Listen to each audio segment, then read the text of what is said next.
पति के तेरहवीं के बाद घर में सब कुछ बदल गया। कहाँ सरस्वती जी अपने बड़े घर की मालकिन बनकर सारे घर को प्यार से संभालते हुए अपनी हर जिम्मेदारी पूरी निष्ठा से निभा रही थीं। सभी मान सम्मान व आदर देते, और कहाँ आज बेटा बहू सारी संपत्ति अपने नाम करके सरस्वती जी को अपने ऊपर बोझ समझ रहे थे।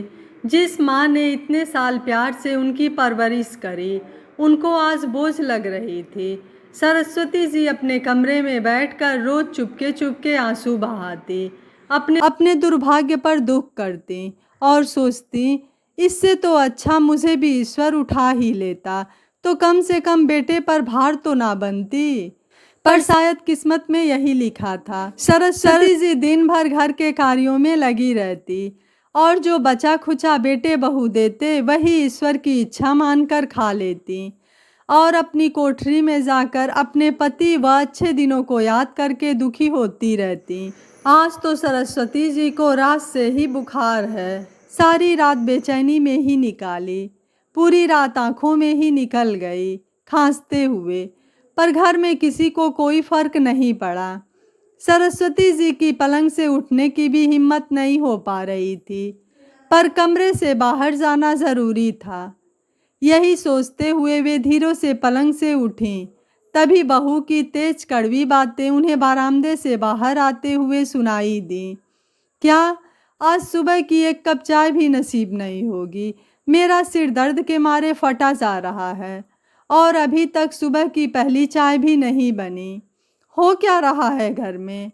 बहू तेज तेज स्वर में बोल ही रही थी कि इतने में बेटा भी वहां आ गया और बोला, अरे भाई, सुबह सुबह ये हंगामा क्यों कर रखा है घर में? अभी तक मुझे चाय क्यों नहीं मिली? मेरी तो आंखें ही नहीं खुल रही। माँ, जल्दी से मुझे चाय दो। माँ डरते डरते यही बोल पाई, अभी बनाती हूँ। सरस्वती जी की आंखों के कोर भीग गए। वो भीगी आंखें लिए तुरंत रसोई घर पहुंची और जल्दी से चाय के लिए पतीला निकालने लगी। पतीला आंच पर चढ़ा ही रही थी कि पतीला हाथ से छूटकर नीचे जोर से गिर पड़ा, और साथ में सरस्वती जी भी बेहोश होकर नीचे गिर पड़ी। आवाज़ सुनकर बहू बड़बड़ाती हुई वहां आई और लगी पुकारने जोर जोर से, देखो जी, आज फिर तुम्हारी अम्मा ने पूरा दूध गिरा दिया है। अब मुझसे और सहन नहीं होगा। रोज इनके नाटक चालू हो जाते हैं। अब बस और नहीं।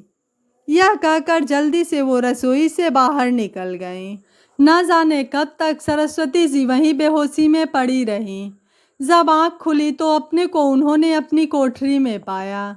थोड़ी देर बाद पोता हाथ में पानी का गिलास लिए छुपते छिपाते सरस्वती जी के पास आया, तो पोते को देखकर उनकी आंखें भर आई कि कम से कम इस बच्चे के दिल में तो मेरे लिए प्यार है। वह अभी पानी पी भी नहीं पाई थी कि बहू पोते को वहां से घसीटते हुए ले गई। सरस्वती जी ज्यादा देर खड़ी न रह पाईं। वो तुरंत पलंग पर बैठ गईं। तेज ज्वर से पूरी काया जल रही थी, पर घर में किसी को कोई फर्क नहीं पड़ा कि सरस्वती जी कितनी बीमार हैं।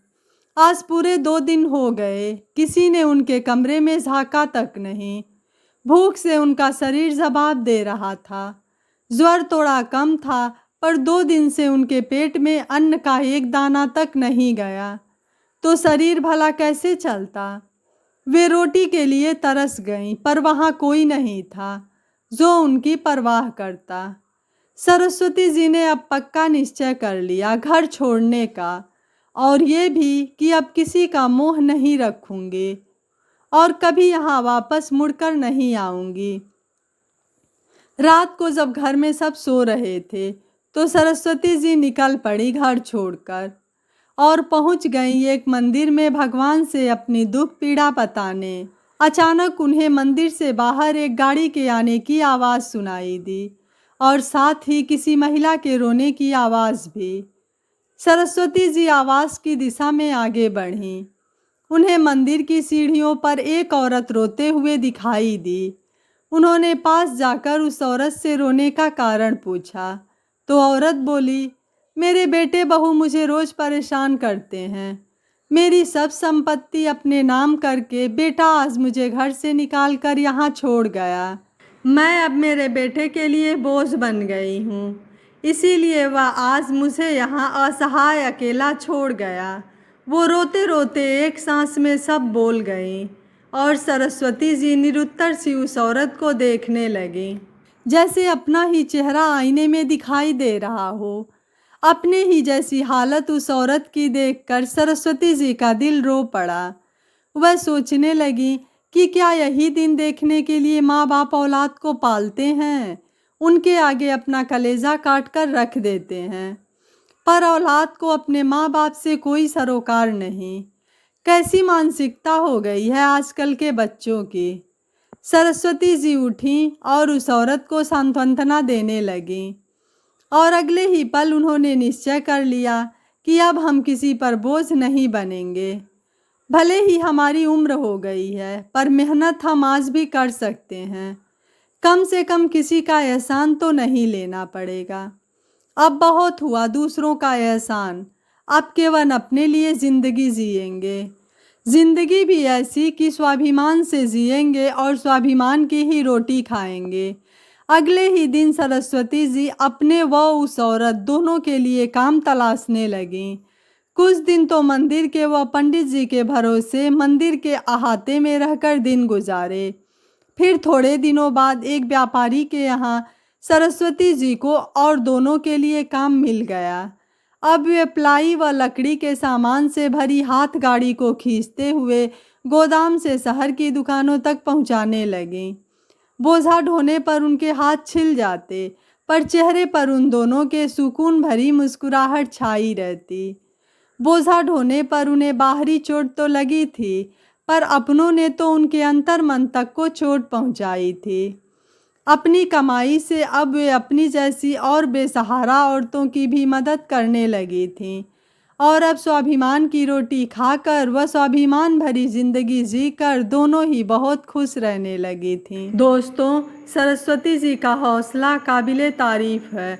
उन्होंने इस उम्र में जो हिम्मत दिखाई वो बहुत कम लोग दिखा पाते हैं। बेटे बहू के द्वारा अपमानित किए जाने से अच्छा है कि मेहनत करके स्वाभिमान की रोटी खाई जाए। क्या उनका फैसला सही था? उन्होंने घर छोड़कर अपने पैरों पर खड़ा होने का जो निर्णय लिया वह आपको कैसा लगा?